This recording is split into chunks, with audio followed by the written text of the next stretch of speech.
Hey guys, it's Jasmine, your brow expert. So today it's going to be about the 3 most common mistakes that I see when I do eyebrows. I have been doing eyebrows for 20 years and I'm still currently at the salon. So you need to definitely come by and say hello to me and get your brows done. So okay, the 3 most common mistakes, there are others, but I'm going to touch on the most popular common mistakes. Okay, so the first one is the front of the eyebrow. Obviously on my this side of the right eyebrow, it's looking a little weird, and so I purposefully drew in a little crazy so that way you guys can see some of the corrections that I can make with the mistakes that a lot of us do, really.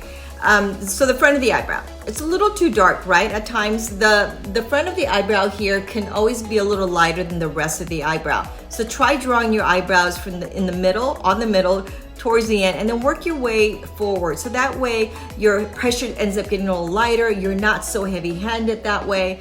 So when you're heavy-handed, you tend to put a little too much color on, right? But if you end up doing so and you don't have a lot of time, you turn the pencil over with the spoolie brush, because you know, Anastasia Beverly Hills has the best brow pencils out there, of course. I'm being biased.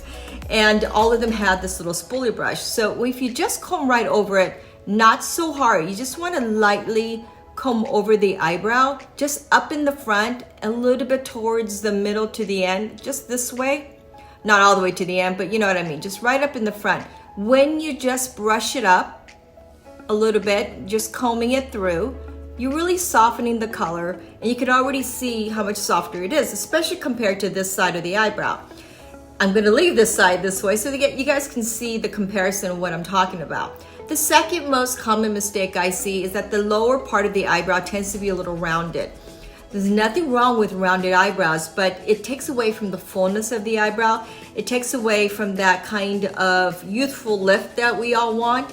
And so if you go from this bottom part of your eyebrow to the middle of the eyebrow and just do a little angle and lower that. You don't want to you don't want to like turn the pencil in a circular motion. You want to go more back and forth and making sure that the pencil goes kind of in a straight angle line, so that way you guys know that you're not doing this round look, right? So from here to here, you just want that straight across in an angle.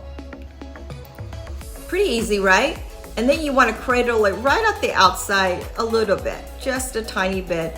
But you guys get the idea that you want it more straight across, not rounded. That's the second mistake I see. And the third common mistake I see, and actually I think most of us do this and we don't realize it, is see that little outside of the tail? Now this part looks a little down, right? It's kind of a little sad looking. Most of us are not born with a lot of hair on that side. So if you guys are wondering, you know, I'm missing hair here, you're not missing it. We're not born with a ton there, okay? So that should kind of help, right? Makes you feel better. So comb the hair down. I don't have hair here, so I'm just gonna pretend I'm combing the hair down here. And if you go from the top of your arch to the end of your tail and do an outside kind of a moon, see that little circular motion I'm doing? You can do a circular motion on that side, just not on the bottom of your eyebrow. So if you do that circular motion and then fill it inside the eyebrows, see, it just lifted the eyebrow up and it completed the color in there. I promise you guys, if you guys do have some hair in there, you combed it down and you fill in that corner here and then you comb the hair up, you're gonna be like, oh my God, this is a game changer. I promise you guys that will be your game changer. So again, recapping, front much lighter, please. The bottom part much straighter. And then of course, not to forget the outside corner of the eyebrow. If you guys pick on those 3 areas and just practice on them, I promise you it will just make a big difference. So again, make sure that you're subscribing. Make sure that you pass this along to someone that you know can use this tip. And thank you so much. Please leave a comment. Let me know that you guys benefit from these lessons. And until next time, I will see you right here. Bye.